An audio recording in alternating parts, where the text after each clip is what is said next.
Here's my review for these balls made by the brand Lithos. Sold in packs of 48 for just under half a bill. They are injection molded balls as opposed to rotationally molded, which just means they're poured into two halves and then infused together. They're compliant with USAPA standards, so they bounce true. But the fact of the matter is, you don't really see a lot of people playing with these types of balls out in open play. And before we get into the review proper of the ball, we're going to dive into the reasons why this is true. This is the kind of ball you're probably used to playing with out at open play. It's a rotationally molded ball, and it's hard plastic.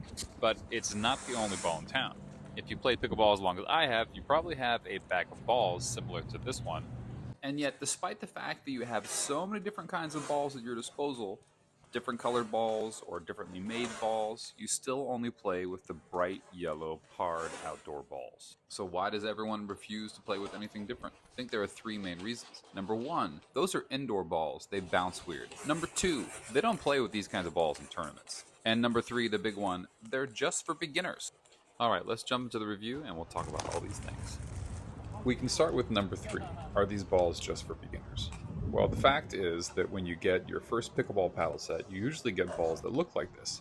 And honestly, there's a reason for that. These balls are cheaper to manufacture, and therefore they're more likely to be found in pickleball starter kits. But just because they're cheaper to manufacture doesn't mean they're necessarily lower quality. Here I'm showing you another ball very similar to the Lithos, the Wilson True 32, followed closely with the Pro Pen 40. These are both injection molded balls, and they're super similar to the Lithos ball. I've played multiple games with these kinds of balls in the past, and it does take a little bit getting used to, but they are good, decent balls. And it only usually takes a game or two to transition from ball to ball. And so looking at these balls that are very similar to the Lithos, we should note that these two companies are still charging a premium for their balls, whereas the Lithos ball is quite affordable. Alright, let's talk about how these balls feel on the court. So they do look like the kind of balls you would get with your first pickleball paddle, but they don't actually play or even really appear on close inspection like those sorts of balls you would find. If you actually look at the holes on the ball, they are very smooth and rounded compared to some of the other injection molded balls that I've seen that kind of have like a jagged edge. So when you play with those sorts of balls, you can really tell that they don't bounce right. Those are the truly beginner balls. My girlfriend and I played with these Lithos balls for maybe 2 games and about half an hour or an hour of just messing around, and I really like the way they feel coming off of my paddle. With the injection molded balls, when they connect with your paddle, they kind of feel a little soft. But with the Lithos ball, that softness is just on the outside of the contact feel, and then once you push through the ball, they feel quite hard and they bounce really well. So you can see here that I've switched to the Wilson ball because I wanted to do kind of like a side-by-side comparison of how these feel.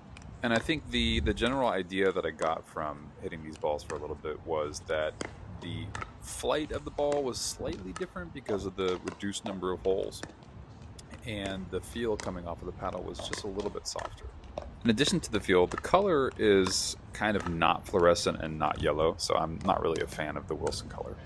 Alright, here I started using the pen for a little bit, and what I noticed, taking into account this ball a little bit more used than the Wilson or the Lithos brand new balls, it was much softer, and I kind of didn't like that either. It kind of had like a weird feel. So in my testing, I tried to see if the spin I could generate on the ball was a little bit more. I started trying to do some more rolls and see if I could get the ball to catch more, if it was like a design difference. But what I think I landed on was that the ball wasn't traveling forward enough. It was catching and spinning, but it wasn't going towards my opponent, kind of like I expected it to move. And I think that might have something to do with the composition of the plastic. Alright, back to the Lithos. So speaking on that kind of feeling that I was getting with the ball not moving forward enough, using the Lithos balls, which I had, which were brand new, you can tell kind of just by hitting the ball that a little bit more finesse is required when touching the ball because it is jumping off the paddle more, which is more similar to what you would expect playing with a standard outdoor ball. But these types of injection molded balls won't actually crack when they've outlived their lifespan. They just get really, really soft, so you gotta be on the lookout for that moment. So given that first impression, I think that it's safe to say that these balls aren't necessarily for beginners. They can be used by people who play in tournaments, who play at an intermediate or an advanced level. Although I don't know of any tournaments that actually have adopted the use of these kinds of balls, but it wouldn't surprise me if at some point you come across a tournament that does. Pickleball definitely is in its infancy, and because of that, there's all kinds of differences and variations to games, tournaments, equipment. You know, some paddles do this, some paddles do that. There's different kinds of balls. There's even outdoor pickleball and indoor pickleball. To bring it back to the initial point I made, a lot of people confuse these kinds of balls with indoor balls. They're not indoor balls. Indoor balls have less holes, larger holes, and they bounce differently because it's mostly about the surface that you're playing on, like a gymnasium or something similar. So I'm here at the end of the review, and I'm just practicing some serves, trying to generate spin, and I do get, in some cases, more spin than I expected. I think these balls will be a great addition to anyone that does coaching or clinics or classes because they're more affordable than your standard outdoor ball. I think these sorts of balls, purchased in bulk, would be great for any kind of pickleball camp where you need a lot of balls because you're hitting a lot of balls, teaching people how to play the game, practicing different shots, serves, what have you. They're decent outdoor balls, and I think anyone that has a chance to play with them will recognize their value.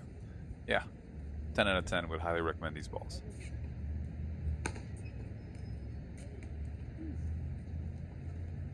Not your average ball.